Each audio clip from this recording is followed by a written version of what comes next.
I was not a popular kid. Girls didn't like me. I didn't have much friend. And when you're not cool, you hang out with not cool people. Things are hard.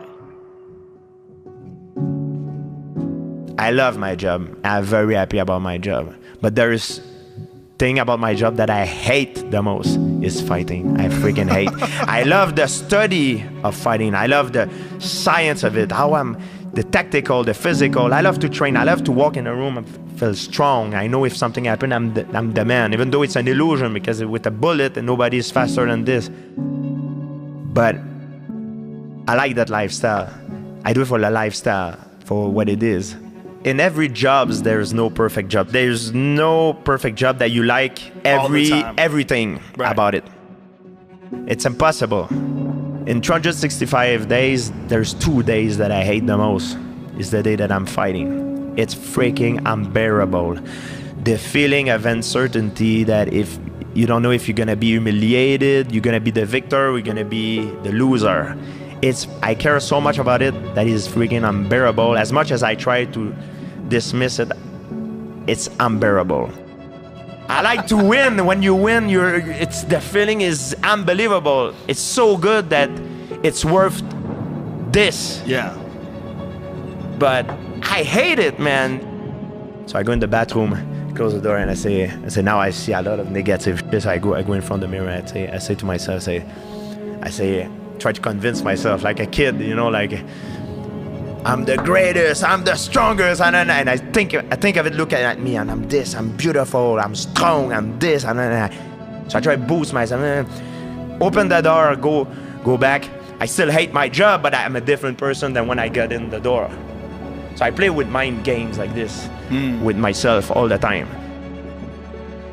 Remember, I was at school. I was not listening to what the teacher was explaining to me. I was thinking about how I'm gonna get out of school, reach the bus before the kid grabbed me and beat me up, you know.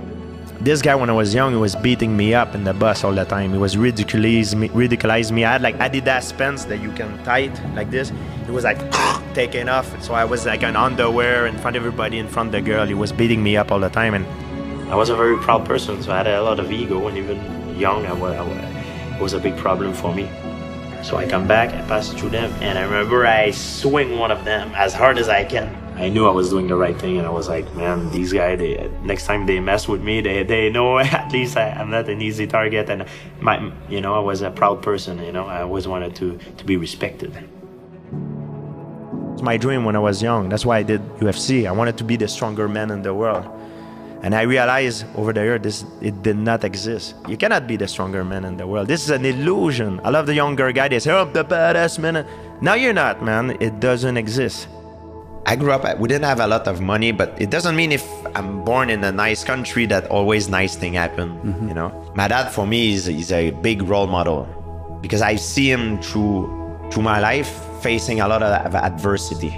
He stopped drinking when I was a teenager. He was an alcoholic. And I've seen him struggle through that, you know, and it was very, very hard. And like, leave in the morning, come home at night, burned out because of work through almost all his life, to the point that it became a slave of the system. Yes. It became an habit and a normal way of living. And it made me realize that I've learned a lot through my father. He taught me perseverance, hard work. When you face adversity, you know, to never give up until you achieve it. But also he taught me a lesson that in a way that I don't want to be like him. Even if he is happy, it's because I realize I don't think he knows anything else. Like, he works through all his life and he lived to work instead of working for a living. Don't work hard only, but work smart. That's, I think, the problems with a lot of people. They work hard, they can work hard, they burn themselves, but they don't work smart. Whether it is in science and business, they make bad choices, or they're badly informed in sport. The two most important things for a fighter is confidence and skill and knowledge. If you have the skills and knowledge, but you don't have the confidence, it would be the same thing Let's say you have a lot of money in your bank account, but when it's time to buy something, you don't have access to it. You don't have your credit card to take out the money. So it's useless. If you have all the skills and knowledge, but you don't have the confidence, it's useless. On the other hand too, if you have the confidence, but you don't have the skills and knowledge, that means you have a credit card, but you have $0 in your bank account. So you can't go far either. So you need both. And that's what is very important. Skill, knowledge, and confidence. When it makes everything together, when you mix it all together, that's where magic can happen. To be a champion, you need to be good when it matters. At that time, at that location, under those conditions. That's what it is to be champion. Some guy, they just can't turn it on. And that's what makes the difference. Very often it's because of psychological problem. You know, they got crushed by the pressure. You know, they felt overwhelmed. The fear is normal to be afraid. Said fire, it can help you cook your food. You know, it could be your friend. It could be a good thing, but it can also burn you. So fire can be a good thing. Fear could be a good thing. It can elevate you, make you more sharp. Your reaction time, your decision-making time. You'll be on the edge. You'll be faster. You'll be sharper and quicker. However, it could also make you crumble under the pressure. I've never been afraid to break the rules in life. I'm not talking about break the law, break the rules. Why would you want to be in this world if it's to behave like everybody else? The most successful people in life are the ones that are doing things they're thinking outside of the box. So don't be afraid to break the rules.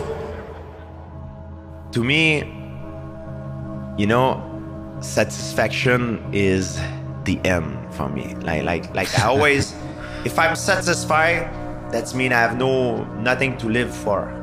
Yeah. I'm not talking only about my career. I'm talking about my life. What do you want in your life? You want kids. You want a family. You want to be champion. What do you want in your life? You have like a long-term goal, short-term goal.